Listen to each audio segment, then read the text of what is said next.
Hey everybody out there in YouTube land, welcome to another episode of the Sidewalk Saint with your host, the Brother Phil. So today what I want to talk about is how to stay out of other people's problems, or how to not make other people's problems your problems, and why that's a good thing. People get mad, they want to fight, they try to start asking you your opinion to get you involved in their fight. And it's no good. We shouldn't be doing it. We shouldn't be adding, you don't want to add fuel to the fire. I mean, it's no good. You can't be doing it. So how do we do that? So my buddy from Hawaii, Russ, one time I was sitting with him and his wife and me and my buddy started fighting with his wife. And I mean, this day changed my life forever. I was like, oh my God, you can do that? And so let me tell you what happened. So they were arguing, and his wife tried to look at him and make him agree with her or be a part of what they were talking about. You know what he said? He said, you know what? That's between you and him. That's all he said. And then he looked away, and me and him kept talking. And it's almost like it muted their conversation. Like they were still fighting, but we weren't a part of it anymore. And my point being is, you don't want to add to other people's fires. It's just unnecessary. You don't have to become a part of it. I was shocked. I was like, wow, you can do that? That's amazing. Because all my life I got drug into other people's dramas and fights. And, people are tired of it. We're done with it. People are changing, and drama is just no longer cool. And horrible TV shows that are bad, that bring badness into our lives and make us watch other people's badness, it's phasing out. We're not into it. But we're conditioned to want to fight, or to be a part of a fight, or to complain and argue and things like that. That's all that stuff's on the way out, is what I'm saying. I'm actually gonna give it my own personal name. I call it the art of loving separation. Because if you do something, here's the thing, you're fighting with the ego when someone's yelling, right? When someone's arguing. And what happens there is there's no victor. There can be no victor, because the ego doesn't even care if it makes sense. It'll just keep talking until the other one gives up. And it's just gibberish, right? So, it's like your wife will talk about every bad thing you've ever done for the last 100 years, like it's all fresh and new, and really has nothing to do with what you were arguing about in the first place, or what she was trying to bring you into as an argument. So, it's all about this. It's all about non-reactive responses. It's the art of loving separation. No matter what they do, you don't get into it. It doesn't matter who's right. That's a key thing. Remember, it doesn't matter who's right. It doesn't matter if anyone's right. Because when you're dealing with the ego, it's all nonsense. The ego will say whatever it has to say, do whatever it has to do to be the winner. I mean, one thing you could try is, you know what, you win. I don't want to fight. And then they'll try to drag you back into it, because if their ego's fired up, it wants pain. It wants them to suffer, and it wants you to suffer with them.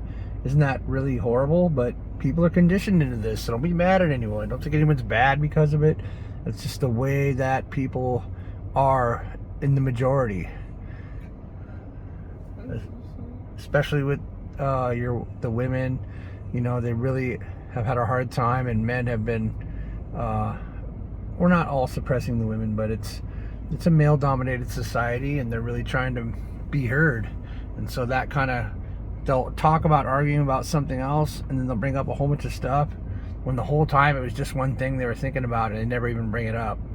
And I'm a man, so I understand that, we just get caught in the fight, and so then we're there.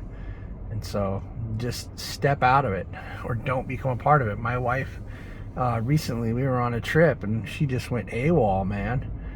My son said the F word, and God, he's 13. I mean, when he's talking with his friends, it's like a freaking dirty sailor, every word he's saying.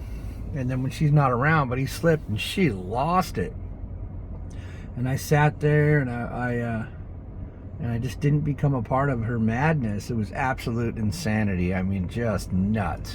She was to the point where she was talking about punching him in the face and stuff. I mean, not everybody gets like that, but my wife's a fireball. So let me give you a little tip on that. And this may not be easy for everyone, but I went over there and I just started hugging her and saying it's okay. I didn't argue a point. I didn't try to figure out who's right. I didn't try to explain what he did, because really what he did was nothing. I was messing with him like a buddy would mess with a buddy, because I'm a little bit friends with my kids and a father, which is a fine line to walk, by the way.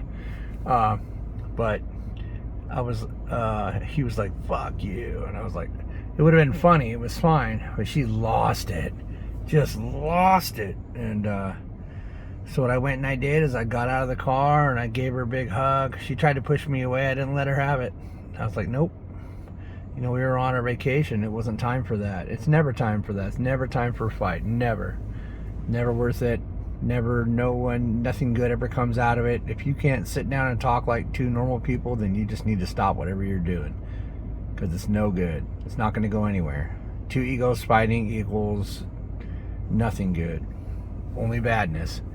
And so I started hugging her and I made the kids apologize, and then it started, whatever got a hold of her just came out of her.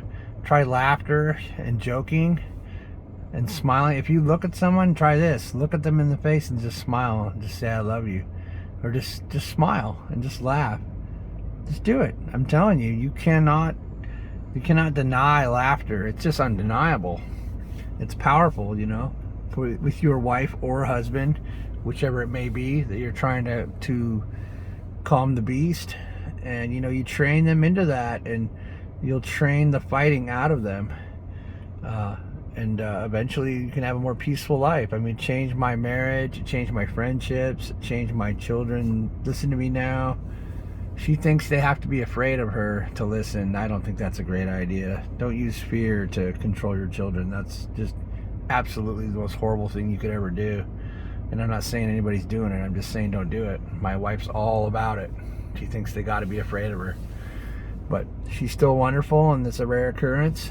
And but it's just a good example for everybody, or whoever has their wife or husband, whatever gender you may be. And so that's my point, is just don't become a part of it. Do not get into it. Don't add to it. Don't try to be right. Just, it doesn't matter who's right. Give them a hug, give them a smile, try to laugh with them, try to get them to laugh. If you look someone in the eye, and they'll be afraid to watch, you'll be shocked. Try to get them to look in your eye. I dare you. They will not. They'll be afraid. You know why? Because you're going to win. Your smile, your genuine smile, is going to crush their anger. It's going to just completely dissolve it and turn it into a dust. Lovely dust, happy dust. It's over, right? You know, you can't. I know it's hard, and I already can do these things all the time, but try them out. I've used them, and it's changed my entire life, in all my relationships, everywhere, all the time. Me and my son were talking recently about how amazing my wife and his mom is now. She's really chilled out. You can change your marriage with this. It's big stuff. Don't become a part of the argument, and don't react. You don't react. You think. And then you just don't react. Not reacting is the secret. You don't react. Reacting is the lizard brain. The lizard is like, something's gonna eat me, I gotta fight, right? You're not a lizard, you're a person. So anyways, that's my point, and that's all I wanted to say. So I hope this helped a lot of people out there, and I love you guys, and we'll see you on the next one.